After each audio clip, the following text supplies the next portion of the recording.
За даахгүй нохоо булуу хураана гэж үнэхээр энэ дарга нарын тоо хэрээс гитэрсэн байлээ. Миний хувьд бас 3 сарын өмнө энэ Монгол улсын хэмжээний дарга нарын тоог тоолоод жилд нэг малаа тоолчдын дарга нараа тоолъё гэсэн дарга нарын тоог бол алдсан.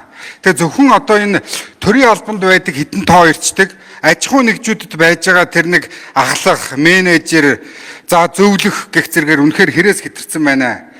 За одоогоос 7 сарын өмнө 68 гишүүнтэй нийлээд хэмнэлтийн тухай хуулийг хүчингү болгож өгөөч.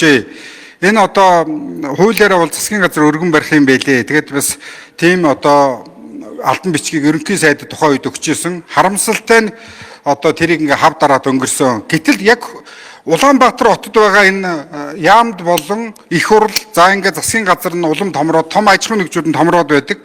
Хөдөө орон нутагт ерөөсөө ингээд одоо ямар ч ажил явах аргагүй болсон. Тэгэхээр одоо аймаг орон нутгийн тэр иргэдийн хурлын төлөөлөгч нарыг төрийн албанд орох тэр замыг нээж өгмөр байна. За дахиад дээр нь болохоор тэр хоёр орлогчтойгоос ахуулаад аймгийн ажлыг хэвэн явуулах нөхцөлийг бүрдүүлж өгөхгүй бол хэмнэлтийн хууль нэртэй яг нэгж дээрх ажлыг бүгднийг гацаачаад энэ дээрээ болох тэр улам томроод байдаг. Ийм л одоо Монгол улсыг одоо өмнөх засгууд чинь ингээ угсарчлаа. Энийг яаралтайгаар болиулж өгөхгүй бол дүүргийн иргэдийн хурал гэдэг чинь засаг даргын тамгын газраас том бүтцтэй болцсон байт юм байна.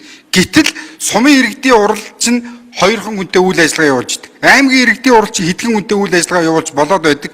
Гэтэл ингээл нэг одоо нөгөө даахгүй нохоо булуураад гэж ингээл нэмээд идэг. Одоо энэ улс төрийн намын тухай хуулинд өөрчлөлт оруулж энэ хатуу гишүүнчлэгийн асуудлыг та бас энийг одоо гаргаж ирэхгүй бол одоо ингээд 76 гишүүнтэй байж байгаа 126 болоод ингээд нэг 50 хүнээр нэмэгдсэн. Тэр хэмжээгээр нөгөө ухуулагч, менежер, шавдар туслах нөгөө арын дааж явдаг хүмүүсийнхаа ажилтаа орлоготой байх гэж ингэж явсаар байгаа тийм болчлоо. Тэгээ миний хувьд одоо энэ улсын их хурлын гишүүдийг 100 дотор оруулж ирэх одоо ард нийтийн санал асуулгыг санаачлнаа. Тэгэхээр энийг бас та бүхэн дэмжээрэй гэж ингэж хэлье.